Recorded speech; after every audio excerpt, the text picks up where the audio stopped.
Good morning, Abu Dhabi. Western world, Western civilization. What's going on? This is John D, aka the Habitual Thought Challenger, sitting here with the woman who does everything well. How are you doing? I'm well. That's awesome to hear. It's end of the week. It is. Happy end of the week, TGIF.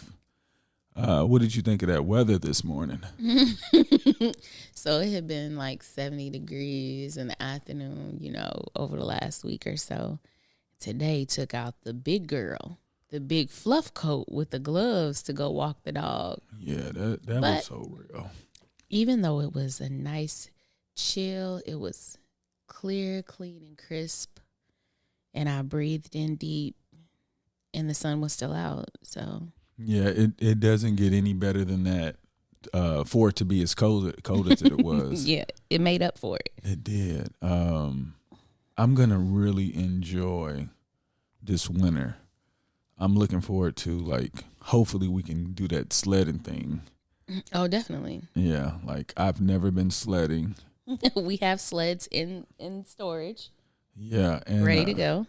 What's so crazy, remember last year, we had planned to go, but it didn't snow until the day after. Yeah, the day he flew out. Yeah, he flew out it was like early morning flight. We got you down there 4 or 5 in the morning, and then it snowed and it snowed. Yeah. When I say it snowed for so long, the snow was so deep.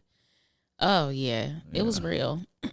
I was not allowed to have that moment, so I get to do it this year so I can appreciate the moment. It's coming. Sledding is fun, yeah. Yeah, one thing I do hate about it is that I've never been able to enjoy the snow without getting wet. Oh, yeah, that happens. It's okay. No, I don't like that. It's all right. It's all right. But we'll see. But I'm excited about this winter for sure. Y'all be safe out there because we know Michigan weather. We ain't gonna rush the winter in. Well, that's what I'm looking forward to. I'm enjoying the fall still. So anybody controlling the fall weather, just listen to me, not him. Definitely. So we'll leave that alone, I guess. So what are we doing this weekend? I'm thinking cider mill, hot cider, donuts, maybe a little bit of a little stop in the tasting room for the vodka and the wine that they make at the cider mill. Maybe a run through a corn maze. Something. We're not gonna do the relaxation day. Oh yeah. Yeah, we like to every so often we'll put the little foot masks on and the face masks on, and we sit around the house. We've already had a request for a movie night, so maybe we'll just cluster it all together. Definitely. Looking forward to that also, And everybody, we need to teach our kids to love themselves and take care of their bodies. Mm-hmm. Self-care. You only get one vessel, and you should do the best to take care of it. So everybody, start by what you put in your mouth. Food is a bad, bad thing, I'm telling you. I'm trying to change the forecast of food intake in the household. Still pizza night tonight. Still pizza night. Yeah, it is. But, we're getting there.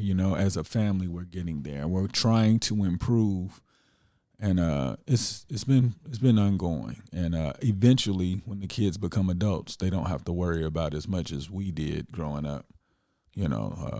I just think about the number of fast food restaurants that I don't see anymore because I don't eat it. So it's like the distractions have been removed. So it's like it's a lot more focus. So just think about what you put in your body, because if you got a Lamborghini, you can't just keep putting, unleaded in there. It works. But it's going to break down a lot sooner than it's supposed to. So love yourself and do some research and change your mind. Inshallah. But today we were going to bring up the topics of how we actually approach dating, men versus women. But we're going to definitely just do it from the perspective of our very own. We don't want to say we're using any statistics, but, just breaking down some logic, we feel like we have something to bring to the tables to give you something to consider as you move forward. Some people may call it hating, but I call it informative news to bring awareness to make better decisions of success through relationships. Because if you search for what you really want, you may actually get it, opposed to just playing lottery. So how do you think women approach dating, or how did you approach dating? What did you look at? I was looking up and all the look. So I think that women are, from when we're babies, when we're little girls, is reinforced in us that we need to look for love. We need to look for love. We shouldn't have sex until we're in love. We shouldn't have sex until we're married, because that's the person who's going to love you for the rest of your life. Everything is about love and feelings. And if we're having sex, it's connected to the idea of love and all this good, wholesome, your daddy want to protect you from everybody who don't let them take anything from you, some taking your virginity and all that other stuff. And I think that somehow, well, not somehow, just basically, women are crippled when they're entering into the dating scene, because we're raised to connect with feeling behind it. But I don't think that that's the focus of boys. Oh, no, definitely not. I'll just give a perspective of the age group that I grew up in the mindset. It was just different. So going into high school, I mean, I liked girls for sure, but I'm just trying to figure it out, just trying to literally figure it out. I had sex just so I could stop lying. and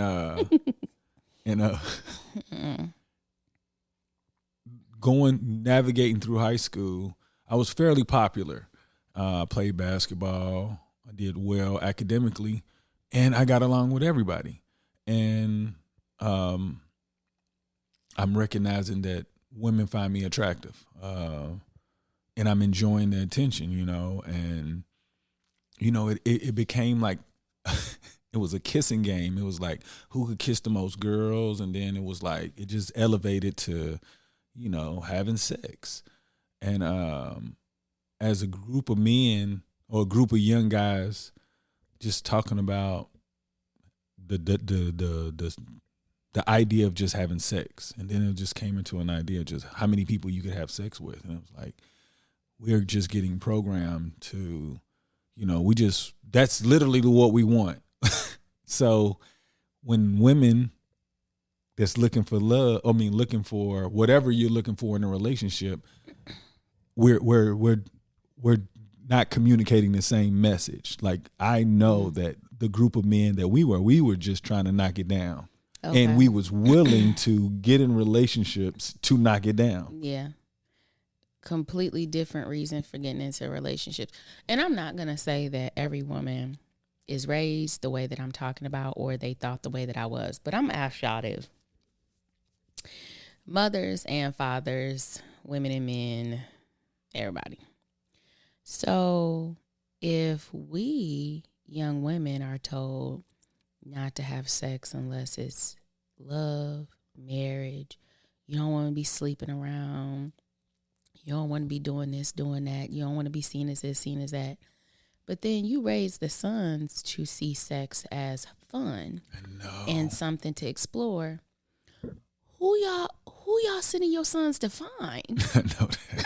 Like, you're sending your sons out into the world and telling them the most of the the extent of your sex education is wear a condom. Wear a condom.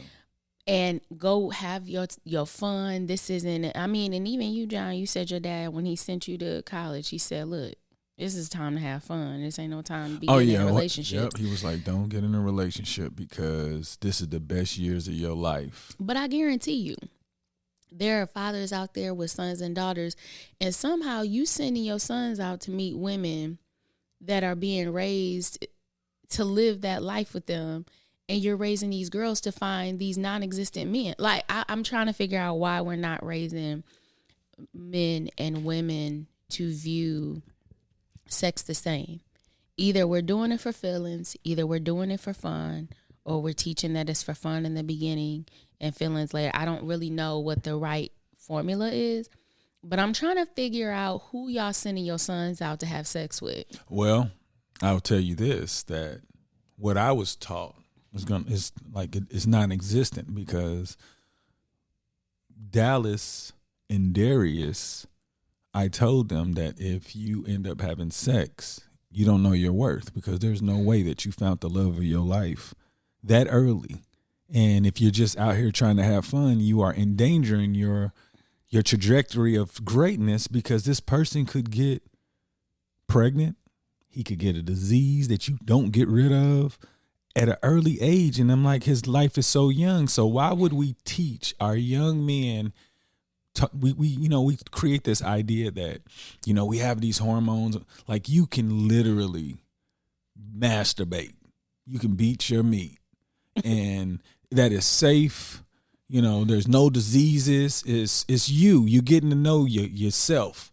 But we out here trying to teach young kids to be responsible when we got adults that can't even be responsible. So how are we putting these ideas in our kids' minds? Like, now I know if my kids end up having sex that, they messed up, but it's nothing that we don't expect. All we can do is try to give them all the tools that we didn't have, because I'll tell you this, I didn't have any babies until my daughter Day in Dallas.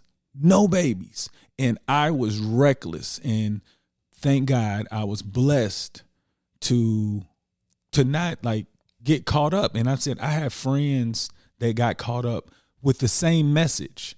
But if the message earlier in life was like, hey, if you're worth this much, why would you let everybody have a piece of you? Why would we give a piece of us to everybody? Everybody doesn't deserve us. But if you valued yourself, you would only share it with people who deserved it. So then if we change the mindset of our young men saying, let's get to know these young ladies, see how they are. Can we help them? Can they help us? But we in the mindset of go knock them down.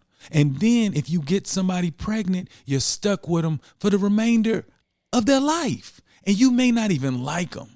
Hey, for real. Look, the thing is you got these boys, they're out there doing grown-up things.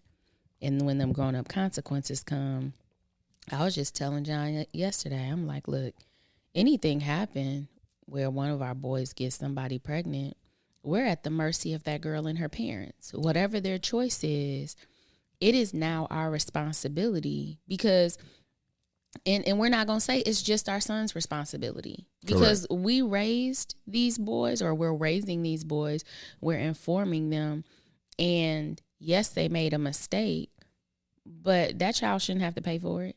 So now we have to engage in that family. Oh my goodness, the tying of families. Okay, so you are tied to a family for the rest of your life, and it's all strictly off the fact that your son wanted to knock somebody down. And it could be the family that is like, we all have seen it, where it's like nightmarish in-laws or people you're related to, and you're like, why? Because you didn't have the foresight or the thought to choose appropriately. The idea of how to choose your mate, that's always going to come back around, because there's so many questions to ask and so many things. These kids don't know. They're not asking anything. Are you cute? Will you have sex with me? That's the extent. And so imagine those being the only requirements, and then for the rest of your life you tied to an entire family financially, like it's just too much. And then if you're the parent of a girl, having to see your child go through that physically as a child, becoming a mother, or making the decision not to have that child, like, and what that might do to your child, or how that will rock your own sense of values and belief systems. Like, come on, y'all. Look, check this out. We got one job and we need to protect our children. We have to put the best tools in them so that they can navigate this world better than we did. But I think that starts with changing the mindset of how we view sex. Yes, I think that we need to actually talk about it. You need to talk about the emotional part. You need to talk about the anatomy. You need to talk about the financial, like the consequences. And I'm not saying shame kids into, you don't want to hear your parents talking about, and if you get somebody pregnant, then it's this, this, and this. But break up those conversations into, what do y'all think about this? Or what do y'all think about that? Like, what do you think you would do? Even for them to start to think and realize that they don't even know what step 2 is. They just, you know what I'm saying? And they get all the way to having babies. They didn't even go to step 2. Yeah. But, it is changing the mind frame around the idea of sex as a whole. Got to rescript the culture. You do. We have to look at sex as multidimensional. It's not just we Christians, so we're going to stay virgins. We all know that that's not how it goes with these kids. I was one of those kids, and the message didn't transmit, y'all. And I definitely skated past a number of risky situations, and I feel like my mom felt like she had enough conversation with me, and maybe and I've talked to her before about other concepts, and she's like, the generation before me didn't talk about any of the things that I talked to you about. So we're graduating, we're developing, we're evolving. And so I'm going to take it a step further from my mom, and I'm going to think about, and I charge all of y'all to do that. Think about what you wish somebody would have, what do I feel like I wish my parents would have told me? And actually talk to somebody, not as a parent, but as a guide. Being a parent is different.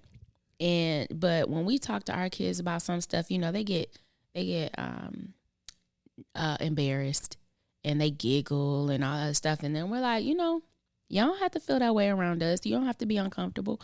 Ask the stuff you want to ask. And sometimes we got to nudge them into the conversation. But in every conversation, I want you to always, if you hear what I'm saying, I want you to always give a balanced message to these girls and these boys about how there are going to be, you tell your daughters, there are going to be boys out there that want to have sex with you, and they have this want, this need. Sometimes it's a game, sometimes it's a competition. Sometimes they are just under the pressure of what everyone around them tells them that they should be doing, and it's not love. And I'm not going to tell you that every time you have sex with a boy, he's in love with you. Even if you think that that's what. Even if you say it. Yeah. And even if that's what you're seeking. And we're going to tell our boys the same. Look, girls are not, generally, the girls out here that you are finding, when they decide to have sex with you, there are feelings attached. That's a whole entire human being. So when you go in there, you need to know that you could really hurt somebody just off the simple fact that you wanted to get one off. But I don't want to get misconstrued. There are women I'm saying there are women that believe that they are capable of separating their feelings. And this is what I want to give you a heads up to, women. Some of you may have that mindset, but if the person's a really good guy, you can't stop your feelings from liking a really good guy. So you can go in with the intention of saying, I can just do this. You're right. You probably can, but just remember, If you're wasting your time with somebody who's not a good guy, you just wasting your time. But if he's a good guy, you may violate whatever you think you wasn't supposed to be a part of. Now you may be emotionally attached to a guy who told you he was not trying to live that life. So please be careful with what games you play with adult games. That's true. That's true. I think, and yeah, sometimes we go into it and we feel like, but I could be different. I could be the one that makes him different. Not necessarily all the time. Be careful the game you play. Yeah, but I think what I really want is just a balanced message. I want the girls to know that when you're going to, if you choose to have sex with somebody, they may not have the same mind frame that you do. And with these young men, when you go in to have sex, I just feel like we're on this thing where women give and men take. That's how it is. So check this out with the idea of what you're saying. Even if, let's say, how about let's go to the actual idea of men take. Like, I felt like when I was having sex, the idea of taking, it looked a certain way. And I'm realizing as I get older, the more I reflect on, sexual misconduct with men, rape, I started to reevaluate how my interactions with women in the past. And I think that if you just say, hey man, rape is if you are sexually, if you're aggressive with a woman and she says no and, and you take it, like, rape can look so much less than that. Mm-hmm. And I think that if we don't talk about different levels of what rape looks like, a lot of people don't understand, because I'm going to tell you, I've spoken to several men in my life and I asked them, have they sexually had, what is it called?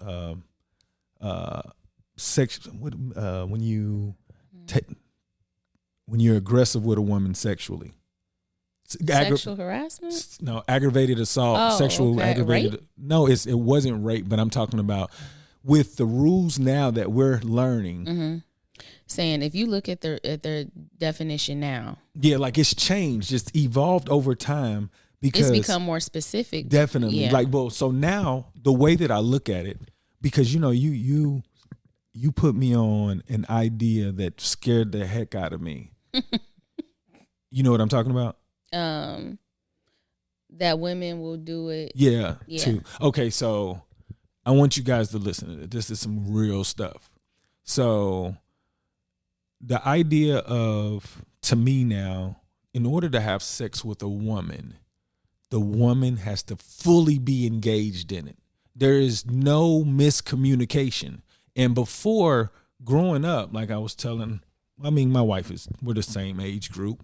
And I was saying, like, no, it really meant yes. And like in some instances, like no meant, sometimes it could mean yes. Like, no, stop. Like, no, stop. Uh-huh. Like, so, but men never understood, like, no. Like, they feel like if the woman says no and she manhandles you. Yeah, like she's got to do so. Okay, I'm going too far. But if a woman feels like it might be best just to have sex because they're afraid of it going too far, mm-hmm. they'll just have sex to get it over with.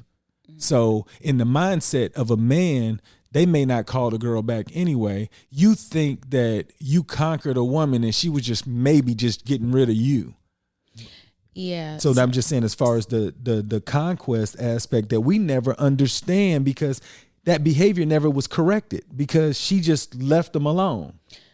Yeah, never came back. Okay, so then, and that's a concern. So the concern is in those instances where you're a young woman, you really like somebody, you're in a situation where it looks like it's going to sex, and you don't really want to do it, and you're kind of like, no, and be like, but he keeps kissing, he keeps rubbing.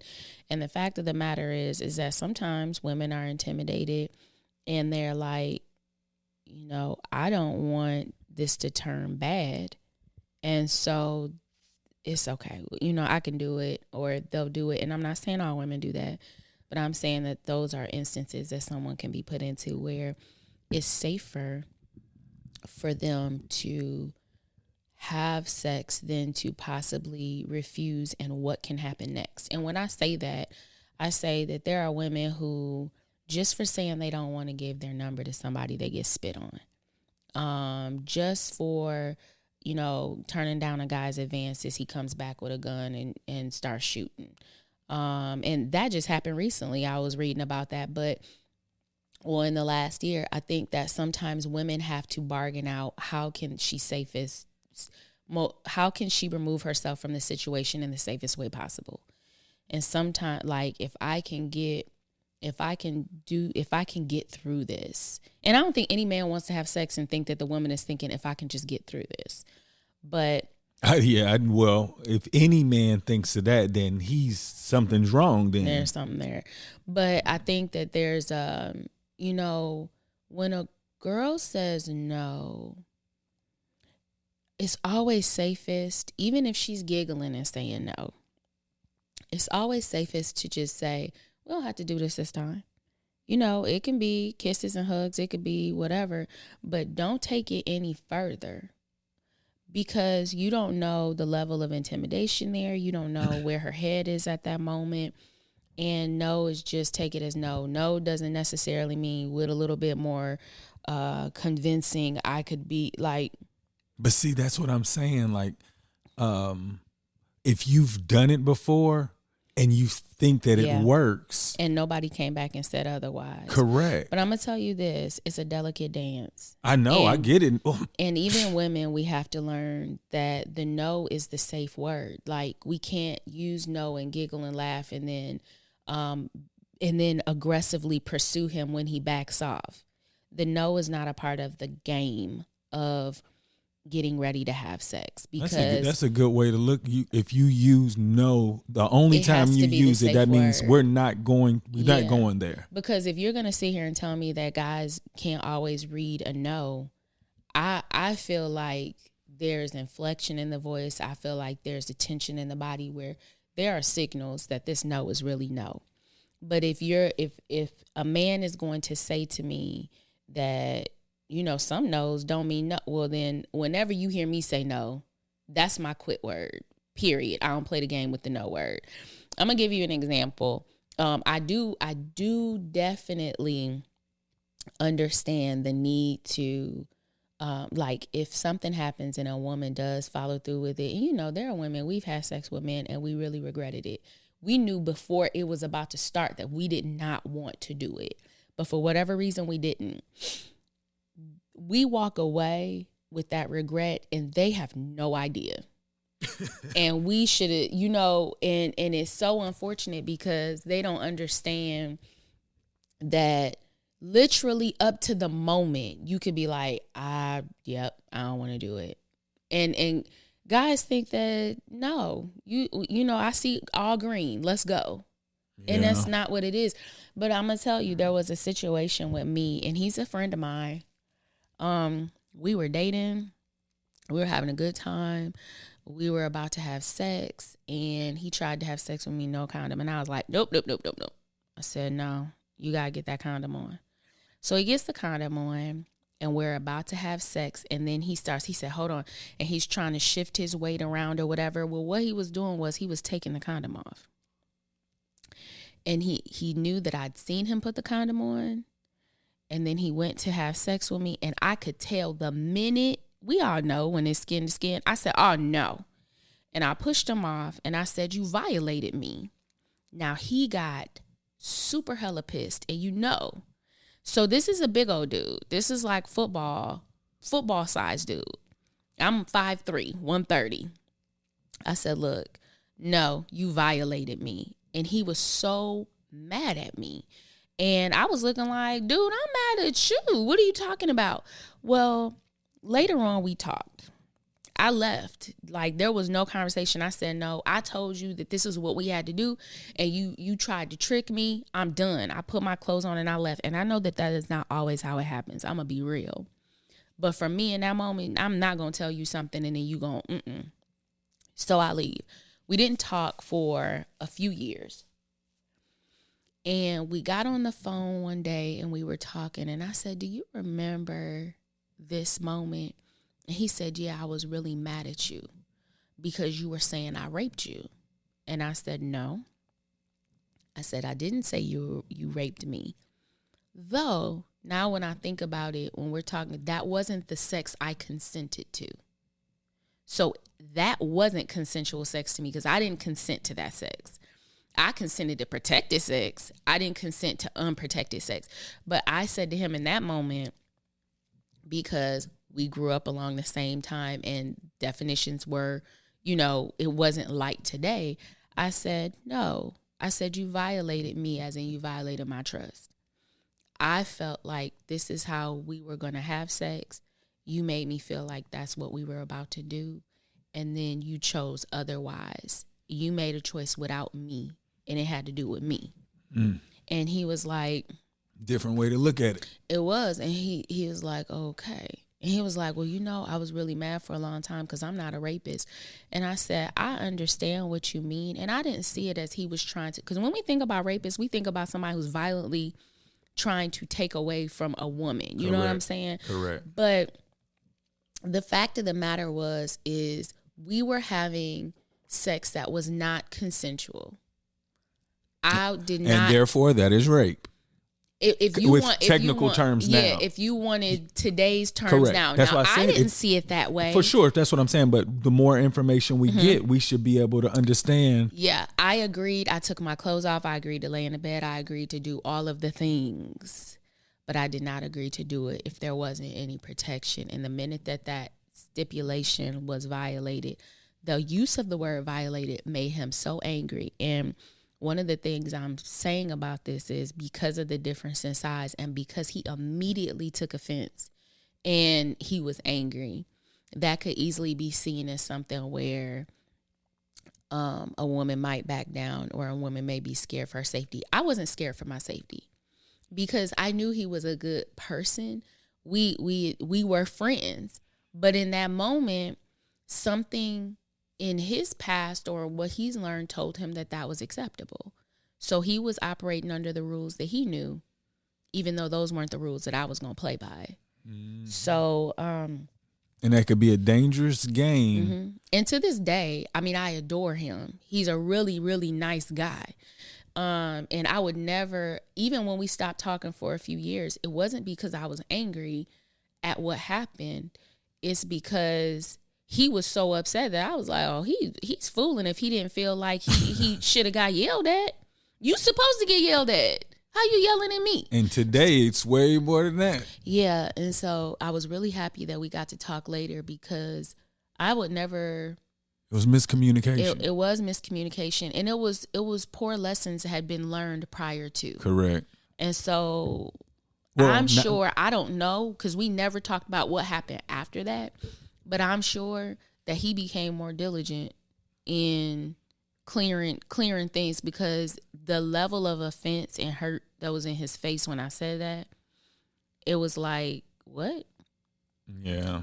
How could you? Because I would never. And he's like a gentle giant. You know what's so crazy? I have a friend. Now that I think about it, and he told me a story where a young lady said that, hey, you trying to rape me? And he was so offended.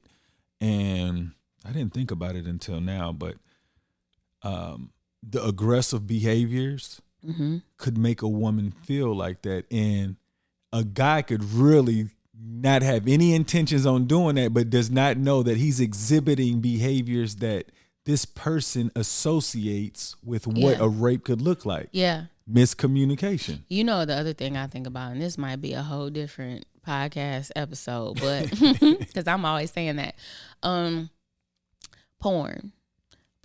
and glamorizing the idea of one taking control over another, it can make guys, when they enter into a sexual whatever, he feel like, that's something I've seen done before and it looked like the woman liked it. I'm hoping nobody is that simplistic, but I want, like, these young kids, I know these young kids see porn And at some point, we're going to have a discussion with our kids about it. But what you see in there, these young girls out here ain't no porn stars. Like, everything you see on your screen is not going to relate to you in real life. And because of that, and you know, some girls are very sexually liberated and they want to be very explorative and do different things, and I get that. But that's when it comes down to, and this is what don't nobody want to do, have a real conversation before you have sex. Mm-hmm. Like, what are your do's, don'ts, and what are you willing to do and what you're not willing to do? Because you know what? People believe in an idea of like the natural act of just doing it. Mm-hmm. You know what I'm saying? Nobody wants to really prep for an adult thing. You know what I'm saying? So if you're going to participate in adult activities, the least you could do is protect your own self. Find out what is too much, find out it was too less. Because if you don't, it could make the actual act a horrible experience. Yeah. Like, I guess it's better to know your boundaries beforehand. Like, how explorative do you want to be? That could be a part of your conversation before you really get down to it. Because there's some people that got hard, fast stops and no's. Like, I'm not doing that. And don't ask me. Or some, I might be interested in it. And then when it comes down to it, they're like, this doesn't feel good. Then y'all need to be able to pivot and try something else. But I think we don't get into the details because we feel like it's going to make it weird. Maybe I'm lying. Maybe I don't know. Maybe the levels are different now, but definitely you need to know. I think for young men, you need to know so that you can understand and you can, you know, because now they will throw all kinds of charges at you and you be like, what? But I do this all the time. Yeah, so you need to know your limits, and women, we need to be honest about what our limits are. Definitely recommend that. No, but I'm saying on both ends, because women, we need to be able to say, look, I already told you that this is not, you know, the soft no and the giggle. I know that is, and I'm not saying anything to women because I know I've been into some situations, but even if that's not what went on with you, for these girls that we're raising and that we're mentoring, little cousins, sisters, daughters, or whatever, help give them a big voice. Look, I'm going to tell you too, the message that we pass on as men, like with what you said, like, do you know, like, I was just thinking about when I was younger, I used to say, if I got to this point, I'm 100%. And it's not. Nobody should ever think like that. Never. Because I could be partially into something. I remember having sex with someone and we had just gotten started and I was like, I'm not feeling it. And he was like, all right. And we stopped and we got dressed and we went to go have something to eat. Like, I'm not feeling it. And that's weird for a dude because, you know, dude, they think they doing work. And you're like, But, and I never want to speak as if I'm speaking for everyone. I'm not. And I'm never going to act like everyone has the same capability. But I'm saying, you know, sometimes just the way we teach things, starting from when we're little, for girls to be so selfless and to be nurturing, and you know, they watch you when daddy comes home and he's less than stellar, and you know, mommy makes up for it, she fluffs, so daddy is just upset, and you know, we learn to take care of and nurture and make room for others over ourselves sometimes. But these are our bodies, and I don't necessarily know the message to give my daughter, but I'm just trying to give her a big voice. Definitely. And I want to give my son and my nephew ears that listen. Definitely. And I think that's what we need to do. We need to, like, have the conversations that people consider uncomfortable. And I never understand at this point in my life why an informative conversation that can help your kids be successful is uncomfortable. It's uncomfortable because your parents didn't show you how to do it, so you have to accept the responsibility of becoming the effective communicator so they can receive it and they can be successful. Because if you don't, somebody's going to get caught up, right? Mm-hmm. We want to reduce that number, and the only way we can reduce it is if we actually practice communicating with each other. Yeah. And you have to do it on a regular basis. It's, I know sometimes we can get in our world and we just don't want to talk to anybody, but your kids deserve the conversation every single day. Mm-hmm. And the more you do it, the more better, the easier you learn their behaviors and how they view things. And they will learn how you operate. And understand this. Kids can smell bullshit. They can. So you can tell them to do this and do that, but they're going to watch how you move. And if you're not moving the way you talk, they're going to end up like you. The apple does not fall that far from the tree. And if you think it's a game, you're going to see whatever your bad habits are in something that you did not expect it to see. And I think what it really comes down to is the world is changing. And we need to educate them so that they can move safely through it. And also, I don't need my kids to bump their head the same place as I did. Not at all. As much as possible, I want to be transparent so that they can see that I genuinely and authentically want them to know each of my steps, my thought process, so that they can make better decisions and make new mistakes. But we can't do that when we holding back the information. Yeah, it doesn't make any sense. And you can't, this is another thing, parents. Do not assume your kids know anything. Like sometimes we assume our kids know because we have this long life and we assume that at that age we knew something. Oh, yeah. Mm-hmm. But that's not necessary. Like your kids do not want to fail you anyway. But we think that they're getting an answer wrong or not remembering something to